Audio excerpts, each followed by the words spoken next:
Meanwhile, the Russian rebellion is very much in news. Its fallout is still being assessed. What happened was dramatic and unprecedented. Wagner fighters were barely 200 kilometers from Moscow.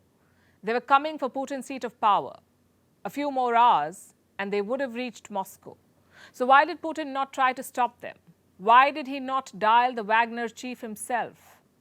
Questions like these were doing the rounds over the past 2 days. Late last night, the Russian president decided to address them. And he sounded almost defiant. He said he let the mutiny go on to avoid bloodshed. Поэтому с самого начала событий From the very beginning of the events, that is the Wagner mutiny, on my direct order, steps were taken to avoid a big bloodshed. This took time, including to give those who made a mistake a chance to think again, to understand that their actions are strongly rejected by society, and to what tragic, destructive consequences for Russia, for our state, the adventure in which they were dragged leads. последствиям для России, для нашего государства. So that's Putin's side of the story. The man who intervened finally was the president of Belarus, Alexander Lukashenko. And he says that Russia mismanaged tensions with Wagner. It's a rare comment from the Belarusian leader. What he means is that Putin did not deal with it on time. Now, the rebellion was playing out in Russia, but the whole world was tracking it. Both Putin's enemies and friends were watching the drama as it unfolded. None more than Chinese President Xi Jinping. After all, he shares what he calls a no-limits friendship with the Russian leader. But there's more to it. Xi Jinping has his own selfish reasons. You see, China has long looked at its northern neighbor as an example. They have a shared past. And of course, their common love for communism. The fall of the Soviet Union rattled Beijing. They scrambled to cement their own leadership. They focused on the economy, the Chinese. They focused on the economy, and they clamped down on dissent even harder to avoid a chaotic implosion, the kind that the Soviet Union saw. China did not want to meet the fate of the Soviet Union. Then came the war in Ukraine. Russia launched the so-called military operation in February last year. It expected an immediate victory. But 16 months later, Kiev still stands, and the Chinese found a lesson again. They realized that invasions are uncertain and risky. So if Xi Jinping wants to invade Taiwan tomorrow, he would have to think twice. He may know how the invasion will begin, but he can't be sure how it will end. And if a win is not immediate, it leads to uncertainty. It leads to a standing conflict. The kind of conflict that could shake a leader's hold on power. It's happening with Vladimir Putin. It may also happen with Xi Jinping. So Beijing will try to learn from Moscow's mistakes. And pictures like these would have shaken them. People in Russia were seen cheering the Wagner rebels as they took over a city. Take a look at this.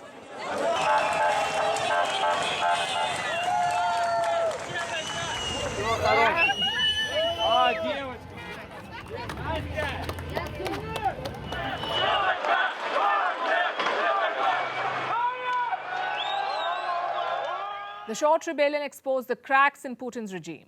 And this may have been shocking for the Chinese leader because just like Putin, he too has done everything to consolidate power. The Communist Party's biggest nightmare, in fact, is a mutiny.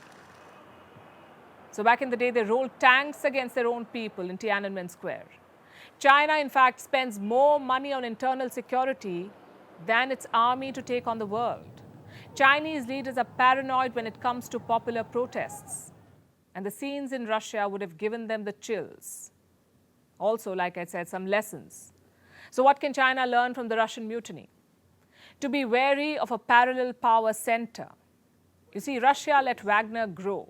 It nurtured Prigozhin into a feared leader. It allowed Wagner to become a dominant force. And private armies are often a slippery slope. They can do your bidding, but at some point they can also challenge your leadership.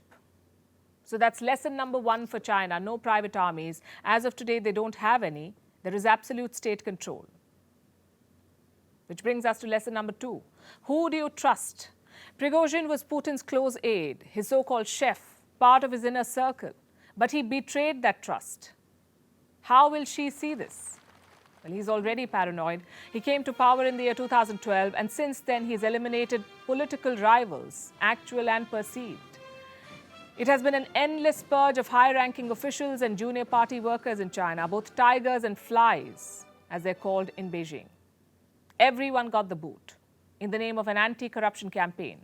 More than 100 military commanders were fired. In 2022, there were murmurs of a divide, a crack in the Chinese leadership, and Xi Jinping dealt with that swiftly. He kept shuffling the top leadership so that no one but him remains constant. Which brings us to the third and the last lesson. Both Xi and Putin are strongman leaders. They don't care about democracy. All they care about is their image and power. When Putin was challenged, his image took a hit, and Xi Jinping wants to avoid any such scenario, so expect a stronger control on the press. China, in fact, is already dealing with a host of troubles. The economy, as we told you, is slowing down. Growth is not where it should be. Investors are leaving the country. The last thing they need is a mutiny. So it looks like Prigozhin may have done Taiwan a favor. He has showed Xi Jinping the risk of an invasion.